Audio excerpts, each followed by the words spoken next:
ಈ ಊರಿಗೆ ಸೊಸೆನ ಮಗಳ ಇಲ್ಲ ಸೊಸೆ ಏನ್ ಅನ್ನಿಸ್ತಾ ಇದೆ ನಿಮ್ಗೆ ಈ ಅನುಭವ? ತುಂಬಾ ಖುಷಿ ಆಗ್ತಿದೆ ಅಣ್ಣ. ಇದು ಮೊದಲನೇ ವರ್ಷ ನಿಮ್ಗೆ? ಇಲ್ಲ ಅಣ್ಣ, ಇದು 2ನೇ ವರ್ಷ. ನಾನ್ ಮದ್ವೆಗ್ ಬಂದಾಗ ನಡೆದಿದ್ದ ಹಬ್ಬ. ಹಾ, ಹಾ. ಈಗ ನನ್ ಮದ್ವೆಗೆ 18 ವರ್ಷ ಆಗ್ತಿದೆ. 14 ವರ್ಷದ ಮೇಲೆ ಹಬ್ಬ ಮಾಡ್ತಿದ್ದಾರೆ. ತುಂಬಾ ಖುಷಿ ಆಗ್ತಿದೆ ಈ ಅಣ್ಣ. ಮೀಸಲು ನೀರ್ ತರೋದು ಯಾವ ತರ ಅನುಭವ ಆಗ್ತಿದೆ? ತುಂಬಾ ಖುಷಿ ಅವಾಗ ಏನು ಗೊತ್ತಾಗ್ತಾ ಇರ್ಲಿಲ್ಲ. ಇವಾಗ ಇದೆಲ್ಲ ನೋಡಿದ್ರೆ ಚೆನ್ನಾಗಿದೆ ಅಣ್ಣ, ಖುಷಿ ಆಗ್ತಿದೆ. ಚೆನ್ನಾಗಿದೆ ಅನ್ಸುತ್ತಾ? ತುಂಬಾ ಖುಷಿ ಆಗ್ತಿದೆ ಅಣ್ಣ. ಏನ್ ಹಬ್ಬ ಇದು? ದಂಡಿನ ಮಾರಣ್ಣ ಹಬ್ಬ. ದಂಡನ್ ಮಾರಮ್ಮನ ಹಬ್ಬ ಅಂತ ಹೇಳಿ.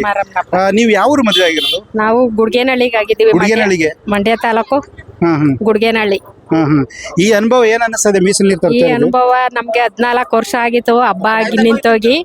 ಈ ವರ್ಷ ಮಾಡ್ತಾ ಇದ್ದಾರೆ, ತುಂಬಾ ಖುಷಿ ಆಯ್ತು. 14 ವರ್ಷದಿಂದ ನಿಂತೋಗಿತ್ತಲ್ಲ, ಇದೇ ತರ ಪ್ರತಿ ವರ್ಷನೂ ಮಾಡಿದ್ರೆ ನಮ್ಮ ಎಲ್ಲಾ ಹೆಣ್ಮಕ್ಳು ಎಷ್ಟು ವರ್ಷದ ಹೆಣ್ಮಕ್ಳಿದ್ರು ಈ ವರ್ಷ ಈ ಹಬ್ಬಕ್ಕೆ ಎಲ್ಲಾರು ಬಂದೇ ಬರ್ತಾರೆ. ಅಲ್ಲ, ನಿಮ್ ಗಂಡನ ಮೇಲೆ ಅಷ್ಟೊಂದು ಎಲ್ಲ ಅನುಕೂಲ ಇದ್ರು ಕೂಡ ಅದೇನ್ ತೃಪ್ತಿ ನಿಮ್ಗೆ ಇಲ್ಲಿ? ನಮ್ ಅಪ್ಪನ ಮನೆ ಅಂದ್ರೆ ಅಷ್ಟೇ ಖುಷಿ, ಅಷ್ಟೇ ಇದು. ಎಷ್ಟೇ ವರ್ಷ ಮದ್ವೆ ಆಗಿದ್ರು ಈ ಅಪ್ಪನ ಮನೆಗ್ ಬರ್ಬೇಕು ಅಂದ್ರೆ ಅಷ್ಟೇ ಖುಷಿ ಆಯ್ತದೆ. ಅದೇ ಸಂಭ್ರಮ. ಈ ಹಬ್ಬಕ್ ಬರಕ್ಕೆ ಇನ್ನ ಖುಷಿ. ಇನ್ನ ಖುಷಿ. ನೀವೇ ಮಾಡಿ ಉಣ್ಕೋದ್ರು ನಿಮ್ಗೆ ಖುಷಿ. ನಮ್ಗೆ ಖುಷಿ. ನೀವು ಬೇರೆ ಊರು ಮದುವೆ ಆಗಿರೋರು ಇಷ್ಟೊಂದು ಖುಷಿ ಆಗಿದ್ರಲ್ಲ, ಯಾಕೆ? ಅಪ್ಪನ ಮನೆ ಹಬ್ಬ ಅಂದ್ರೆ ಖುಷಿ ಅಲ್ವ ಮಗ, ಅದಕ್ಕೆ ಖುಷಿಯಿಂದ ಮಾಡ್ತಾವಿ. ತುಂಬಾ ಖುಷಿ ಆಗ್ತಿದೆ. ತುಂಬಾ ಖುಷಿ ಆಯ್ತದೆ. ಏನು ಹೆಣ್ಮಕ್ಳಿಗೆ ತುಂಬಾ ಪ್ರೀತಿ ಆಗುತ್ತೆ. ಹೆಣ್ಮಕ್ಳ ಹಬ್ಬನೇ ಇದು, ತುಂಬಾ ಖುಷಿ. ಎಲ್ಲಾ ಹಬ್ಬಗಳು ಹೆಣ್ಮಕ್ಳದೇ ಬಿಡಿ. ಹೆಣ್ಮಕ್ಳದೇ ಹಬ್ಬ. ಹೆಣ್ಮಕ್ಳ ಹಬ್ಬ ದಂಡನ್ ಮಾರಮ್ಮ ಹಬ್ಬ ಅಂದ್ರೆ ಮಾರಮ್ಮ ಹೆಣ್ಮಕ್ಳು ಅಂತಂದ್ರೆ ತುಂಬಾ ಅವಳಿಗೆ ಇಷ್ಟ.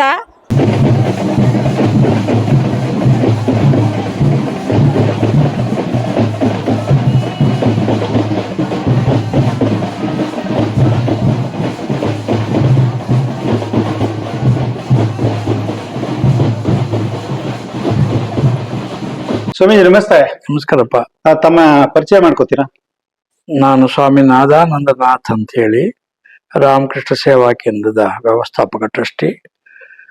ಇಲ್ಲಿ ಗ್ರಾಮೀಣ ಪ್ರದೇಶದಲ್ಲಿ ಶೈಕ್ಷಣಿಕ ಮತ್ತು ಸಾಮಾಜಿಕ ಚಟುವಟಿಕೆಗಳಲ್ಲಿ ತೊಡಗಿಸ್ಕೊಂಡು ಹೆಚ್ಚಾಗಿ ಕುವೆಂಪು ಅನುಯಾಯಿಗಳು, ಕುವೆಂಪುವನ್ನ ಹತ್ರದಿಂದ ನೋಡಿದಂತ ಮಹನೀಯರು ನೀವು. ಹೌದು.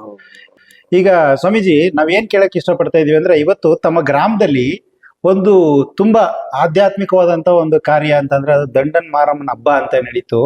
ಅದರಲ್ಲಿ ಈ ಮೀಸಲು ನೀರ್ ತರೋದು ಅಂತ ಒಂದು ಐತಿಹಾಸಿಕವಾಗಿ ನಡೀತು. ಸಾವಿರಾರಕ್ಕೂ ಹೆಚ್ಚು ಹೆಣ್ಣುಮಕ್ಳು ಭಾಗವಹಿಸಿದ್ದು. ಅದರ ಮಹತ್ವದ ಬಗ್ಗೆ ಸ್ವಲ್ಪ ತಿಳಿಸ್ಕೊಡ್ತೀರಾ? ಮೀಸಲು ಅಂದ್ರೆ ಯಾರಿಗೋ ಒಬ್ಬರಿಗೆ ನಿಗದಿಪಡಿಸಿರುವಂತ ನೀರು, ರಿಸರ್ವ್ ಆಗಿರುವಂತ ನೀರು. ಅದ್ರ ಪದದ ಅರ್ಥವೇ ಅಷ್ಟು ಸುಂದರವಾಗಿದೆ. ಯಾರಿಗೆ ರಿಸರ್ವ್ ಆಗಿದೆ? ಆ ಮೀಸಲ ನೀರನ್ನ ತಂದಾಗ ಅದರಿಂದ ಅಡಿಗೆ ಮಾಡಿ ಇನ್ನೊಬ್ಬನಿಗೆ ಬಡಿಸಬೇಕಾಗಿದೆ. ಅವ್ರು ಯಾರು? ಅವರ ಕುಲದೇವತೆ ಆಗಿದ್ದಾರೆ. ಆ ಕುಲದೇವತೆಯ ಜೊತೆಗೆ ನಾಳೆ ಮಡೆ ಬೇಯಿಸ್ಬೇಕಾದ್ರೆ ಇದರ ನೀರನ್ನು ಸಹ ಆ ಮಡೆ ಬೇಯಿಸ್ಲಿಕ್ಕೂ ಇಟ್ಕೊಂಡಿರ್ತಾರೆ. ಅಂದ್ರೆ ಇದು 2 ದಿನದ ಹಬ್ಬ. 2 ದಿವಸದ ಹಬ್ಬ ಅಂದ್ರೆ ಈ ಮೊದಲನೇ ದಿವಸದ ಹಬ್ಬ ವಿಶೇಷವಾಗಿ ಗ್ರಾಮದ ಕ್ಷೇತ್ರ ಪಾಲಕ ದೇವತೆಯಾದ ಸಿದ್ದೇಶ್ವರರದ್ದು. ಅವನಿಗೆ ಇವತ್ತಿನ ವೈಭವ. ಬಂಡಿ ಇರಬಹುದು, ಮೀಸಲು ನೀರು ಇರಬಹುದು. ಈಗ ಅವರಿಗೆ ಯಾರು ದಾಸಯ್ಯ ಜೋಗಪ್ಪ ಬಂದು ಮನೆಯಲ್ಲಿ ಅವರ ಏನು ನೈವೇದ್ಯವನ್ನು ಅರ್ಪಣೆ ಮಾಡ್ತಕ್ಕಂಥ ಕ್ರಿಯೆ ಇದೆಯಲ್ಲ, ಆ ಅರ್ಪಣೆ ಮಾಡುವಂತ ಕ್ರಿಯೆ ಇದೆಯಲ್ಲ, ಅದು ಇವತ್ತು ಗ್ರಾಮದ ಅಧಿದೇವತೆ ಆದಂತ ಸಿದ್ದೇಶ್ವರನಿಗೆ ಸೇರ್ತಕ್ಕ. ಮೊದಲನೇ ದಿವಸ ಸಿದ್ದೇಶ್ವರನಿಗೆ ಮೀಸಲು ರಿಸರ್ವ್. ಆ ಮೀಸಲು ನೀರ್ ತರೋದು ಅಂತ ಮಾಡಿದ್ರಲ್ಲ ಸ್ವಾಮೀಜಿ, ಆ ಮೀಸಲು ನೀರ್ ತರೋ ಇಂಥ ಸಂದರ್ಭ, ಇಂತು ವಿಜ್ಞಾನ ತತ್ವಜ್ಞಾನ ಎಂತ ಏನೇನು ಮುಂದುವರೆದಿದ್ರು ಕೂಡ ಹೆಣ್ಮಕ್ಳ ಸಂಭ್ರಮ ಆಗಿರ್ಬೋದು ಅಷ್ಟು ದೊಡ್ಡ ಪ್ರಮಾಣದಲ್ಲಿ ಎಲ್ಲೂ ನೋಡಿಲ್ಲ. ಏನು ಅಷ್ಟೊಂದು ಆಸಕ್ತಿ ಗ್ರಾಮೀಣ ಭಾಗದಲ್ಲಿ? ಅದರಲ್ಲಿ ಒಂದು ವಿಶೇಷತೆ ಇರ್ತದೆ. ಮಾನಸಿಕ ಭಾವನೆಗಳು ಎಲ್ಲೆಲ್ಲೋ ಚೆದ್ರು ಹೋಗಿದ್ದಂತ ಅವುಗಳನ್ನ ಆ ದೇವತೆ ಅನ್ನುವ ಒಂದು ಶಕ್ತಿ ಒಂದೆಡೆಗೆ ಸೆಳೆದು ನಿಲ್ಲಿಸುತ್ತದೆ. ಅಂತ ಸೆಳೆತ ಇರುವಂತಹದ್ದು ಗ್ರಾಮ ದೇವತೆಗಳ ಹಬ್ಬಗಳು. ಅದು ಆಯಾ ಹಳ್ಳಿಯ ಹೆಣ್ಣು ಮಕ್ಕಳು ಎಷ್ಟೇ ವರ್ಷಗಳಾಗಿ ಅಪ್ಪನ ಮನೆಯಿಂದ ಗಂಡಂದಿನ ಮನೆಗೆ ಹೋಗಿದ್ದರು, ಊರ ಹಬ್ಬ ಅಂದಾಗ ಅವರೆಲ್ಲರಿಗೂ ಈ ಕಡೆಗೆ ಸೆಳೆತ ಇರ್ತದೆ. ತಾಯಿ ಮನೆ ಕಡೆಗೆ ಸೆಳೆತ ಇರ್ತದೆ. ಅವರ ಬಾಲ್ಯದ ಹಬ್ಬಗಳನ್ನ ನೋಡಿ ಸಂಭ್ರಮಿಸ್ಬೇಕು. ಜೊತೆಗೆ ಅವರು ಆ ದೇವತೆಗಳಿಗೆ ಏನೇನೋ ಹರಕೆಗಳನ್ನು ಸಹ ಕಟ್ಕೊಂಡಿರ್ತಾರೆ. ಈ ದೇವತೆ ಹರಕೆಯನ್ನು ಕಟ್ಕೋತಾರ? ಹರಕೆನೂ ಕಟ್ಕೊಳ್ತಾರೆ. ಹರಕೆ ಕಟ್ಕೊಂಡಿರ್ತಾರೆ. ಅವುಗಳನ್ನ ನೋಡು, ನಾಳೆ ಬೆಳಿಗ್ಗೆ ಬಾಯಿ ಬೀಗ ಅಂತ ಇದೆ. ಆ ಬಾಯಿ ಬೀಗನ ಎಷ್ಟೋ ವರ್ಷದಿಂದ ಹೇಳ್ಕೊಂಡಿರ್ತಾರೆ. ಅವರು ಹರಕೆ ಮಾಡ್ಕೊಂಡಿರ್ತಾರೆ. ನಿನಗೆ ನಾನು ಬಾಯಿ ಬೇಗ ಇರ್ತೀನಿ, ನನ್ನ ರೋಗ ನಿವಾರಣೆ ಮಾಡು, ನನ್ಗಿಂಥದ್ದೊಂದು ಅವಕಾಶ ಮಾಡಿಕೊಡು, ನನ್ಗಿಂಥದ್ದೊಂದು ಸಂತಾನ ಕೊಡು, ಏನು ಪ್ರಾರ್ಥನೆಗಳು ಏನೇನೋ ಇರ್ತದೆ. ಆಮೇಲೆ ನಾವು ಕೇಳಿದೀವಿ ಸ್ವಾಮೀಜಿ, ಈ ಆಚೆನಹಳ್ಳಿ ದಂಡಿನ ಮಾರಮ್ಮ ದೂರಕ್ಕೆ ದೃಷ್ಟಿ ಅಂತ ಕೇಳಿದೀವಿ. ಅಂದ್ರೆ ಏನದ್ರ ಅರ್ಥ, ಯಾವ ತರ ದೃಷ್ಟಿ? ವಿಶೇಷವಾಗಿ ಅದು ಜನಜನಿತವಾಗಿ ಹಳೆ ಪದವಾಗಿ ಅದು ಉಳಿದಿದೆ. ಅದು ಯಾಕೆಂದ್ರೆ ಎಲ್ಲೋ ಹೊರಗಡೆ ಇರ್ತಕ್ಕಂಥವನು ಆ ಗ್ರಾಮ ದೇವತೆಯ ಮೇಲೆ ಇಟ್ಟಿರ್ತಕ್ಕಂಥ ಒಂದು ಅವಿನಾಭಾವ ಸಂಬಂಧಕ್ಕೆ ಅದು ಸಾಕ್ಷಿಯಾಗಿ ನಿಲ್ಲುತ್ತೆ. ಅದು ಇವ ವಿಶೇಷವಾಗಿ ಇವತ್ತು ನಾವು ನೋಡ್ಬೇಕಾದದ್ದು, ಇವತ್ತು ಅವನು ಕ್ಷೇತ್ರಪಾಲಕ ದೇವತೆಯಾದಂಥ ಭೈರವ ಮತ್ತು ಮಚ್ಚೇಂದ್ರ ಅವರ ಪೂಜೆಗಳು ಇವತ್ತು ಶಿವ ಸಿದ್ಧಾರ್ಥಕ್ಕೆ ಸಾಕ್ಷಿಯಾಗಿದೆ. ಇವತ್ತು ಈ ಊರಿನಲ್ಲಿರುವಂತ ಜೋಗಪ್ಪಗಳು ಸಾಲುವುದಿಲ್ಲ ಅಂದಾಗ ಸುತ್ತಣ ಹಳ್ಳಿಯ ಜೋಗಪ್ಪಗಳೆಲ್ಲರೂ ಬಂದು ಮನೆಗೆ ಹೋಗಿ ಅವರು ಮೀಸಲು ಹಳಿಯೋದು. ಮೀಸಲು ಅಳಿಯೋದು ಅಂದ್ರೆ ಮೀಸಲು ಅಳಿಯೋದು, ಅಲ್ಲಿ ಮೀಸಲು ನೀರನ್ನ ತಂದು ಅಡಿಗೆ ಮಾಡಿರುವುದನ್ನ ಮೀಸಲು ಆಗಿ ಅವನಿಗೆ ಎಡೆ ಮಾಡ್ತಕ್ಕಂಥದ್ದು, ಅಲ್ಲಿವರೆಗೆ ಒಂದು ತೊಟ್ಟು ನೀರನ್ನು ಯಾರಿಗೂ ಕೊಡದೇ ಇರ್ತಕ್ಕಂಥದ್ದು. ಈಗ ಅದನ್ನ ಮೀಸಲು ಅಳಿಯುವುದು ಅಂದ್ರೆ ಅಲ್ಲಿ ಎಡೆ ಮಾಡ್ತಕ್ಕಂಥದ್ದು, ತ್ರಿಶೂಲವನ್ನ ಇಡ್ತಕ್ಕಂಥದ್ದು, ತ್ರಿಶೂಲದ ಮಧ್ಯದಲ್ಲಿ ದೀಪ ಹಚ್ಚತಕ್ಕಂಥದ್ದು, ಮಾಡಿರ್ತಕ್ಕಂಥ ಅಡಿಗೆ ಎಲ್ಲವನ್ನು ತಂದಿಡೋದು, ಕಜ್ಜಾಯ, ಬಾಳೆಹಣ್ಣು, ತುಪ್ಪವನ್ನು ಇಡೋದು, ಇದೆಲ್ಲ ಒಂದು ವಿಶಿಷ್ಟವಾದದ್ದು. ಕೆಲವು ತಂಬಿಟ್ಟಿನ ಆರತಿಗಳು ನಾಳೆ ರೆಡಿ ಆಗ್ತದೆ. ತಂಬಿಟ್ಟಿನ ಆರತಿಯೇ ಬೇರೆ, ಕಲ್ಪನೆನೇ ಬೇರೆ, ತಂಬಿಟ್ಟಿನ ಆರತಿನೇ ಆ ವಿಶೇಷನೇ ಬೇರೆ. ಆದ್ರೆ ಇದು ಇದೆಯಲ್ಲ, ಇದು ಬಹಳ ಪವಿತ್ರವಾದದ್ದು. ಈಗ ಎಲ್ಲರ ಮನೆಯಲ್ಲೂ ಆ ತ್ರಿಶೂಲ ತಗೊಂಡು ಹೋಗಿರ್ತಾನೆ, ಆದ್ರೆ ಬಾಗಿಲಿನಲ್ಲಿ ನಿಂತಿರ್ತಕ್ಕಂಥ ಗೋರಖನ ಪ್ರತಿನಿಧಿಯಾದಂತಹವನು ಅಲ್ಲಿ ಇರಲೇಬೇಕು. ಇವನು ಒಳಗಡೆ ಎಡೆ ಮಾಡಿ ಮೀಸಲು ಹಳಿದು ಪೂಜೆ ಮಾಡುವಂತ ಸನ್ನಿವೇಶದಲ್ಲಿ ಅವನು ಅಲ್ಲಿ ಸಿಂಗನಾದವನ್ನು ಊದಬೇಕು. ಯಾಕೆ ಇವರಿಬ್ರು ಇಲ್ಲದಿದ್ದದ್ದು ಅದು ಪೂಜೆಗೆ ಶೋಭೆ ತರೋದಿಲ್ಲ. ಅಂದ್ರೆ ಈಗ ಒಂದು ವಾರ ಅಲ್ಲ, 10 ದಿವಸದಿಂದನೂ, ಒಂದು 15 ದಿವಸದಿಂದನೂ ಏನ್ ಊರಲ್ಲೆಲ್ಲ ಏನು ತಯಾರಿ, ತೊಳೆದು ಬಣ್ಣ, ಅದು ಇದು, ಪಾತ್ರೆ ಪಡಗ, ಬಟ್ಟೆ ಬರೆ, ಸಾಮಾನ್ಯರು ಅಂದ್ರೂ ಲಕ್ಷದ ಮೇಲೆ ಖರ್ಚಿರ್ತದೆ. ಬಹಳ ಸಾಮಾನ್ಯರು ಅಂದ್ರೂ ಲಕ್ಷದ ಮೇಲೆ ಖರ್ಚು. ಈ ಹಬ್ಬ ಮಾಡಕ್ಕೆ ಲಕ್ಷ ಖರ್ಚಾಗತ್ತೆ, ಜಾಸ್ತಿ ಆಗತ್ತೆ. ಈಗ 2-3 ಲಕ್ಷ ಖರ್ಚು ಮಾಡೋರು ಇದ್ದಾರೆ. ಇವತ್ತು ಕಡಿಮೆ ಅಂದ್ರೆ 1 ಲಕ್ಷದ ಮೇಲೆ ಖರ್ಚು ಮಾಡಿರುವಂತವ್ರು ಕಡಿಮೆ ಅಂದ್ರೆ ಅಷ್ಟು ಖರ್ಚಿದೆ. ಅಂದ್ರೆ ಖರ್ಚಾದ್ರೂ ಕೂಡ ಜನಗಳಿಗೆ ಅಷ್ಟೊಂದು ಪ್ರೀತಿ ಈ ಒಂದು ಹಬ್ಬದ ಮೇಲೆ. ಅದು ಜನಪದೀಯರ ಪೂಜೆಗಳಿಗೆಲ್ಲ ಇರ್ತಕ್ಕಂಥ ಒಂದು ಮಹತ್ವ, ಆ ಜನಪದೀಯರಲ್ಲಿ ಇರ್ತಕ್ಕಂಥ ಒಂದು ಭಕ್ತಿಯ ಪರಾಕಾಷ್ಠೆ.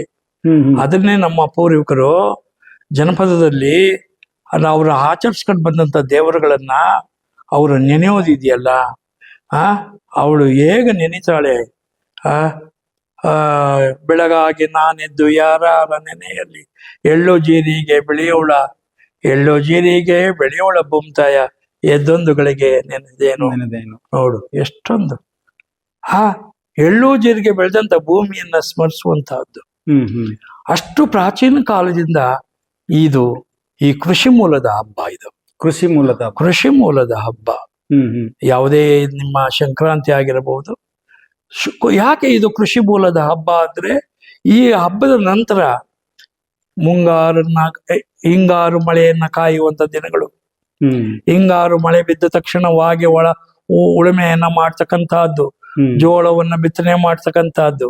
ಇಲ್ಲಿಗೆ ಈಗ ಈ ಹಬ್ಬದ ವಿಶೇಷ ಏನು, ಮುಂದೆ ಮದುವೆ ಲಗ್ನಗಳು ಯಥೇಚ್ಛವಾಗಿ ನಡೆಸುವಂತಹದ್ದು. ಯಾವಾಗ ಯುಗಾದಿ ಕಳೀತು ಅಂದ್ರೆ ವರವನ್ನ ನೋಡೋದು, ವಧುವನ್ನ ನೋಡೋದು, ಅನ್ವೇಷಣೆಗಳ ನಡುವೆ ಹಿಂಗಾರಿನ ಮಳೆ ಪ್ರಾರಂಭ ಆಗುವ ಮುನ್ನ ಮದುವೆ ಸಂಭ್ರಮಗಳು ಮುಗಿಯಬೇಕು. ಮದುವೆಗೆ ಸಂಭ್ರಮಗಳು ಮುಗಿಯೋದಕ್ಕೂ ಒಂದು ಕಾರಣ ಇದೆ. ನೋಡು ನಿನ್ನೆ ಆದಿಚುಂಚನಗಿರಿಯಲ್ಲಿ ಜಾತ್ರೆ ಮಾಡಿದ್ರಿ, ರಥೋತ್ಸವ ಆಯ್ತು.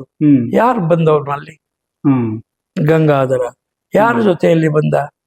ಅವ ಮನ್ಮಥ ಯಾರಿಗೆ ಬಾಣವನ್ನ ಮಧ್ಯರಾತ್ರಿಯಲ್ಲಿ ಹೊಡ್ಕೊಂಡು ಬಂದ? ನೋಡು. ಯಾಕೆ? ಆದಿಚುಂಚನಗಿರಿಯು ಕೃಷಿ ಸಂಪ್ರದಾಯದ ಕೇಂದ್ರ ಸ್ಥಾನ. ಹ್ಮ್ ಕೃಷಿ ದೇವತೆಗಳೇ ಅಲ್ಲಿರೋರು. ಹ್ಮ್ ಆದ್ರಿಂದ ಹ್ಮ್ ಆ ಒಂದು ಆಚರಣೆಗೂ ನಮ್ಮ ಜನಪದರ ಆಚರಣೆಗೂ ಸಾಮ್ಯತೆ ಇದೆ.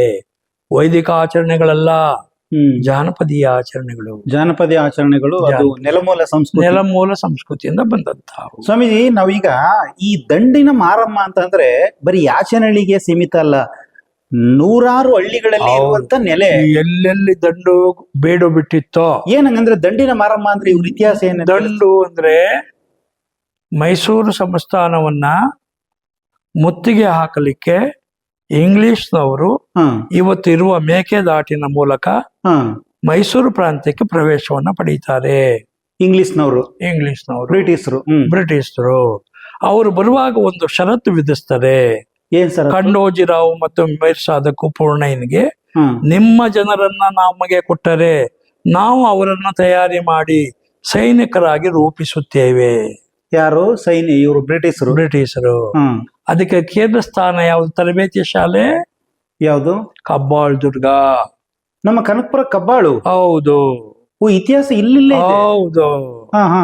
ಆ ಕಬ್ಬಾಳ್ ದುರ್ಗದಿಂದ ಬಂದಂತ ಸೈನಿಕರು 1ನೇ ಮೈಸೂರು ವಾರ್, 2ನೇ ಮೈಸೂರು ವಾರ್, 3ನೇ ಮೈಸೂರು ವಾರ್ ಮಳವಳ್ಳಿನಲ್ಲಾಗತ್ತೆ, 4ನೇ ಮೈಸೂರು ವಾರ್ ಇಲ್ಲಾಗತ್ತೆ ಶ್ರೀರಂಗಪಟ್ಟಣದಲ್ಲಿ. ಅಂದರೆ ಇಲ್ಲಿ ಈ ದಾರಿಯಲ್ಲಿ ಹೈದರಿನ ಸೈನ್ಯ ಪಟಾಲಂ, ಹೈದರಿನ ಸೈನ್ಯ ಪಟಾಲಂ. ಕಟ್ಕೊಬರೋಗ ನಿನ್ ಪಟಾಲಂ ಎಷ್ಟಿದೆ ಅಂತ ಹೇಳ್ತೀವಲ್ವಾ, ಆ ಪಟಾಲಂ ಇರುವ ಕಡೆನೆ ಪಟ್ಟಲ್ದಮ್ಮ. ದಂಡು ಎಲ್ಲಿ ಬೇಡ ಬಿಟ್ಟಿತ್ತೋ ಅಲ್ಲಿ ದಂಡಿನಮ್ಮ. ಇವು ಎರಡೂನು ಯುದ್ಧ ದೇವತೆಗಳು. ಒಂದು ಟಿಪ್ಪುವಿನ ಸೈನಿಕರದು, ಇನ್ನೊಂದು ಇಂಗ್ಲಿಷ್ನ ಸೈನಿಕರದು. ಆದ್ದರಿಂದ ಇವೆರಡೂ ಸೈನಿಕರು ಮುಖಾಮುಖಿ ಆದದ್ದು. ನೋಡು, ಈಗ ನಮ್ಮ ಊರಿನಲ್ಲಿ ಇನ್ನೊಂದು ದೇವಸ್ಥಾನ ಇದೆ, ಹುಲಿಯೂರಮ್ಮ. ಆ ಹುಲಿಯೂರಮ್ಮ ಅಂದ್ರೆ ಯಾರು? ಯಾರು? ಟಿಪ್ಪು ಅಲ್ವಾ ಮೈಸೂರು ಹುಲಿ. ಆ ಮೈಸೂರು ಹುಲಿ ಬೇಡು ಬಿಟ್ಟದ ಜಾಗ ಯಾವುದು? ಅಲ್ಲೊಂದು ದೇವಸ್ಥಾನ ಈಗ ನಮ್ಮ ರಾಜನ ಪ್ರಸಾದ್ ಕಟ್ಸಿದ್ದಾರೆ. ಅದು ಹುಲಿಯೂರ್ ಸೈನಿಕರು ಅಂದ್ರೆ ಟಿಪ್ಪು ಸೈನಿಕರು ಬೇಡು ಬಿಟ್ಟಿದ್ದಂತ ಜಾಗ. ನೆನ್ನೆ ನೇರ್ಲಿಕೆರೆನಲ್ಲಿ ಪಟ್ಟಲ್ದಮ್ಮನ ಪೂಜೆ ಆಗಿದೆ. ಆ ಪಟ್ಟಲ್ದಮ್ಮ ಏನಂತ ಹೇಳ್ತದೆ? ಹೈದರನ ಸೈನ್ಯ ಎಲ್ಲಿ ಬೇಡು ಬಿಟ್ಟಿತ್ತೋ ಆ ಬೇಡು ಬಿಟ್ಟವರು ಪಟ್ಟಲ್ದಮ್ಮ ಅಂತೇಳಿ ಪೂಜೆ ಮಾಡ್ತಾರೆ. ಇಂಗ್ಲಿಷ್ನವ್ರ ಸೈನ್ಯ ಎಲ್ಲಿ ಬೇಡು ಬಿಟ್ಟಿತ್ತೋ ಅವರು ದಂಡಿನಮ್ಮ ಅಂತ ಪೂಜೆ ಮಾಡ್ತಾರೆ. ಭಾಗಗಳು, ಒಂದು ಪೇಟೆ ಅನ್ನೋದು ಇಂಗ್ಲಿಷರ ಸೈನ್ಯ, ಕೋಟೆ ಅನ್ನೋದು ಟಿಪ್ಪು ಸೈನ್ಯ. ಇವರಿಬ್ಬರ ನಡುವೆ ನಡೆದಂತಹದ್ದು ಮೈಸೂರಿನ 3ನೇ ವಾರ್ ಮಳವಳ್ಳಿ. ಈ ಯಾಚನಹಳ್ಳಿ ಪಕ್ಕದಲ್ಲೇ ಇರುವಂತ ಒಂದು ರಸ್ತೆಗೆ ಸುಲ್ತಾನ್ ರಸ್ತೆ ಅಂತ ಕರೀತಾರೆ. ಈ ರಸ್ತೆ ನೀವು ಇವತ್ತು ಬೆಂಗಳೂರು ಮೈಸೂರು ಮುಖ್ಯ ರಸ್ತೆಯನ್ನ ಕಲ್ಪಿಸ್ಕೋಬಾರದು, ಅದು ಇತ್ತೀಚೆಗೆ ಆಗಿರ್ತಕ್ಕಂಥದ್ದು.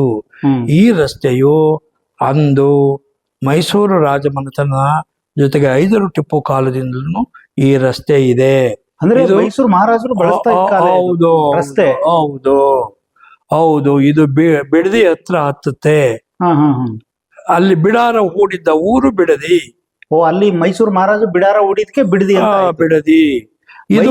ಇದು ತಮಿಳುನಾಡಿಗೂ ಪ್ರವೇಶ ಪಡೀತದೆ ಈ ರಸ್ತೆ.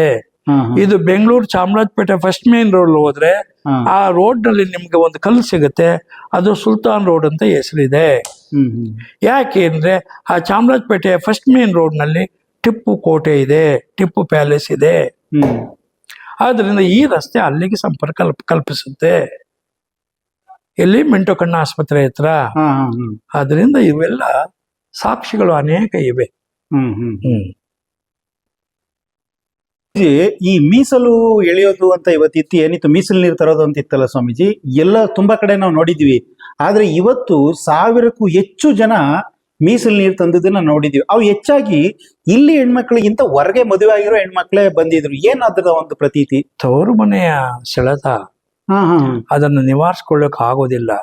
ಅವ್ರು ಎಷ್ಟೇ ವಯಸ್ಸಾಗಿರ್ಲಿ, 3 ತಲೆಮಾರು ಆಗಿರ್ಲಿ, 4 ತಲೆಮಾರು ಆಗಿರ್ಲಿ, ತವರು ಮನೆಯಲ್ಲಿ ಏನೋ ಒಂದು ಆಗುತ್ತೆ ಅಂದಾಗ, ಅದರಲ್ಲೂ ವಿಶೇಷವಾಗಿ ಈ ಯಾಚನೆಯಲ್ಲಿ ನಡೀತಕ್ಕಂಥ ದಂಡನ್ಮಾರಿ ಹಬ್ಬ ಇದೆಯಲ್ಲ, ಇದು ಒಂದು ಶಕೆ ಒಂದೊಂದು ಶಕೆ ಕಾಲದಲ್ಲಿ ಅದು ಒಂದು ಅದ್ಭುತಕ್ಕೆ ಸಾಕ್ಷಿ ಆಗುವಂತಹದ್ದು.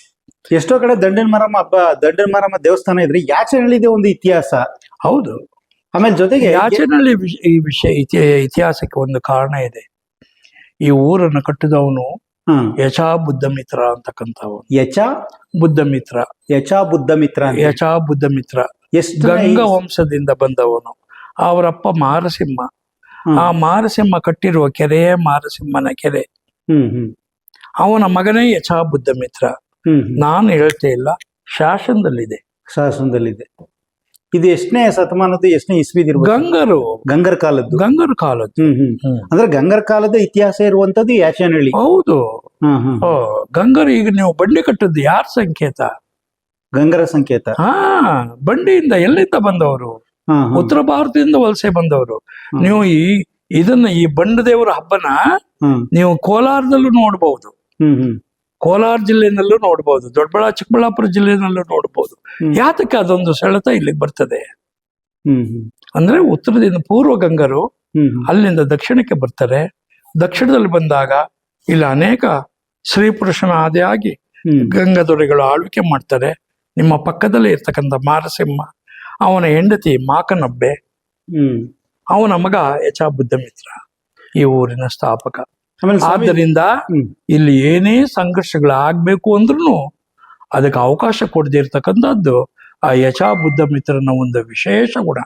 ಅಂದ್ರೆ ಈ ಗ್ರಾಮಕ್ಕೆ ನಿಜವಾದ ಒಂದು ತಂದೆ ಸ್ಥಾನದಲ್ಲಿ ಇರುವಂತವ್ರು ಅವರು. ಹಾ, ಎಲ್ಲವನ್ನು ನಡೆಸ್ತಾರವ್ರು ಅವರು. ಹೌದು ಹೌದು. ಆಮೇಲೆ ಸ್ವಾಮೀಜಿ, ಇವತ್ತು ನಾವು ನೋಡ್ತಿದ್ವಿ ತುಂಬಾ ಜನ ಹೆಣ್ಮಕ್ಳು ಅವರು ದೊಡ್ಡ ದೊಡ್ಡ ಮನೆಗಳಲ್ಲಿ ಶ್ರೀಮಂತರ ಮನೆಯಲ್ಲಿ ಇದ್ರು ಕೂಡ ಇಲ್ಲಿ ಬಂದು ನಮ್ಗೆ ಅದು ಸಿಗೋ ತೃಪ್ತಿನ ಬೇರೆ. ಅವ್ರ ಭಾವನಾತ್ಮಕ ವರ್ತಿಸ್ತಾ ಇದ್ದದ್ದು, ಮಾತಾಡ್ತಿದ್ ನೋಡಿದ್ರೆ ಇದೇನು ಹೆಣ್ಮಕ್ಳಿಗೆ ಇಷ್ಟೊಂದು ಅಟ್ಯಾಚ್ಮೆಂಟ್ ಈ ಊರ್ ಮೇಲೆ? ಅಲ್ಲಿ ಯಾರು ಐಫೈನವ್ರು ಪಕ್ಕದ ಮನೆಯವ್ರು ಯಾರ್ಯಾರು ವೇಷಭೂಷಣ ಹಾಕೊಂಡವ್ರಲ್ಲ. ಹ್ಮ್ ಇಲ್ಲಿ ನಿಜ ಬದುಕು ಇದು.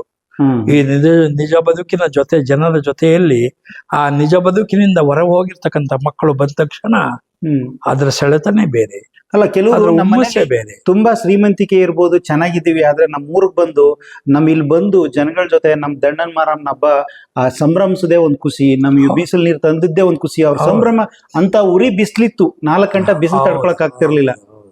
ಅವರು ಸಿಂಗಾರ ಮಾಡ್ಕೊಂಡಿರ್ ಬೆವರಲ್ಲೇ ಹೋಗ್ತಿದ್ರು ಕೂಡ ಅವ್ರ ಖುಷಿ ಅಷ್ಟಿತ್ತು. ಏನು ಅಷ್ಟು ಒಂದು ದಂಡನ್ ಮಾರಮ್ಮನ ಒಂದು ಪವರ್ ಯಾಚನಹಳ್ಳಿದು ಅಂತ ಗೊತ್ತಾಗ್ತಿಲ್ಲ.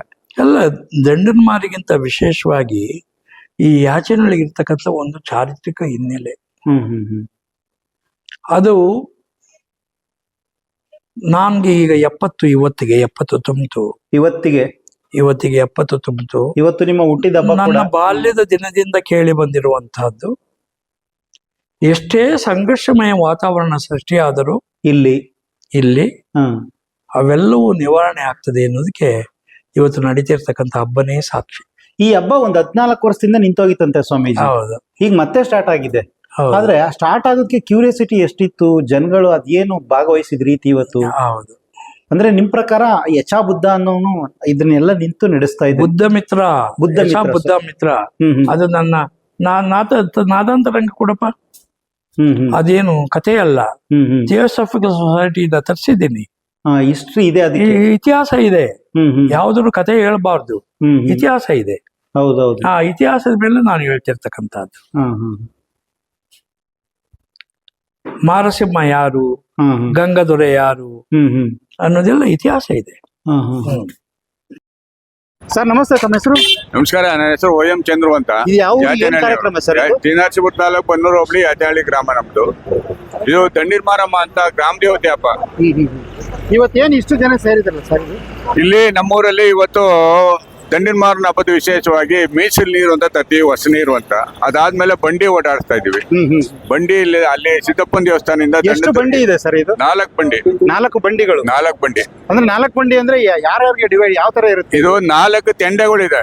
ಹಾ ಹಾ ಸಗನಗೊಂಡ ರೊಟ್ಟಿ ತೆಂಡೆ, ಹ್ಮ್ ಮರ್ಸಿನ ರೊಟ್ಟಿ ತೆಂಡೆ, ಬಂಡಿ ಮಲೆಯ ರೊಟ್ಟಿ ತೆಂಡೆ, ಬಸವನಹಳ್ಳಿ ತೆಂಡೆ. ಹ್ಮ್ ಅದೇ ಹೇಳಿದ್ನಲ್ಲ, 4 ತೆಂಡೆ ಅಂದ್ರೆ 4 4 ತೆಂಡೆಗೂ 4 ಬಂಡಿಗಳು. ಅವ್ರವ್ರ ಎತ್ತುಗಳನ್ನ ಕಟ್ಕೊಂಡು ಅವ್ರವ್ರ ಯಾರು ಪ್ರತಿನಿಧಿ ಇರ್ತಾರೆ ಅವ್ರ ಇದ್ರಲ್ಲಿ ಆ ತೆಂಡಲ್ಲಿ ಯಾರು ಹತ್ತಬೇಕಂತ ಯಜಮಾನರುಗಳು ತೀರ್ಮಾನ ಮಾಡಿರ್ತಾರೆ, ಆ ತೆಂಡೆ ಯಜಮಾನರುಗಳು ಅವ್ರು ಹತ್ತೋದು ಒಬ್ರು. ಸರ್ ಏನ್ ಸಾವಿರಾರು ಜನ ಸೇರಿ ಏನ್ ವಿಶೇಷ ಅಂತದ್ದು ಇದು? ಬಹಳ ವಿಶೇಷವಾದ ಹಬ್ಬ ಸರ್ ಇದು ನಮ್ಮೂರಲ್ಲಿ. ಹ್ಮ್. ಬಹಳ 14 ವರ್ಷದ ನಂತರ ಮಾಡ್ತಾ ಇದೀವಿ. 14 ವರ್ಷದ ನಂತರ 14 ವರ್ಷದ ಅಲ್ಲ, ಬಂಡಿ ನಂತರ ನೋಡಕ್ಕೆ ಇಷ್ಟು ಜನ ಕಾದಿದಲ್ಲ ಜನ ಹೌದು ಎಲ್ಲ ಸರ್. ಹೊರಗಿನ ಬಂದವರು ಅಥವಾ ಹೊರಗಡೆಯಿಂದ ಬಂದಿದ್ದಾರೆ, ನಮ್ಮ ಹೆಣ್ಮಕ್ಳು, ನೆಂಟರಿಸ್ಟ್ರು ಎಲ್ಲಾರು ಬಂದಿದ್ದಾರೆ. ಹ್ಮ್ ಹ್ಮ್ ಆಮೇಲೆ ಈ ಸುತ್ತಮುತ್ತಲ ಜನ. ಹ್ಮ್ ಹ್ಮ್ ನಮ್ಮೂರಲ್ಲಿ ವಿಶೇಷವಾದ ಹಬ್ಬ ಇದು. ಸರ್ ನಿಮಗೆ ಎಷ್ಟು ಖುಷಿ ಆಗ್ತಾ ಇದೆ? ಹಿಂದೆ ಎಲ್ಲ ನಾವು ನೋಡಿದ್ರಿ? ಬಹಳ ಖುಷಿ ಆಗಿದೆ. ನಾನು ಇದು 3ನೇ ಹಬ್ಬ ನೋಡ್ತಾ ಇರೋದು ನಾನು. 3ನೇ ಹಬ್ಬ. 3ನೇ ಹಬ್ಬ. ಹಾ ಹಾ ಇಷ್ಟು ಜನ ನೀವೆಲ್ಲ ಹಿರಿಕರು, ನಿಮ್ಮಗಳ ಮುಂದಾಳತ್ವ ನಡೀತಾ ಇದೆ, ಇಷ್ಟು ಜನ ನೋಡಿ ನಿಮಗೆ ಎಷ್ಟು ಖುಷಿ ಆಗ್ತಾ ಇದೆ? ನಾವು ಬಹಳ ಸಂತೋಷ ಆಯ್ತದೆ ಸರ್. ನಮ್ಗೂ ವಯಸ್ಸಾಗಿದೆ. ನಿಮ್ ವಯಸ್ಸಾಗಿದೆ, ನಿಮ್ ಮಾತೆ ಬರ್ತಾ ಇಲ್ಲ. ನೋಡ್ಬೇಕು ಅನ್ನೋದು ಖುಷಿಗೆ ಈ ಸಾರಿ ನಾವೆಲ್ಲ ಸೇರಿ, ನಮ್ ತಂಡ ಎಲ್ಲ ಸೇರಿ ಹಾ ಮಾಡಿಸ್ತಾ ಇದೀವಿ. ನಿಮ್ ವಯಸ್ಸೆಲ್ಲಾಗುತ್ತೆ ಸರ್, ಇಂತ ನಡಿಬೇಕು ಅಂದ್ರೆ ನಿಮ್ಮಂತವ್ರು ಇರ್ಬೇಕು. ಒಳ್ಳೇದಾಗ್ಲಿ ಸರ್.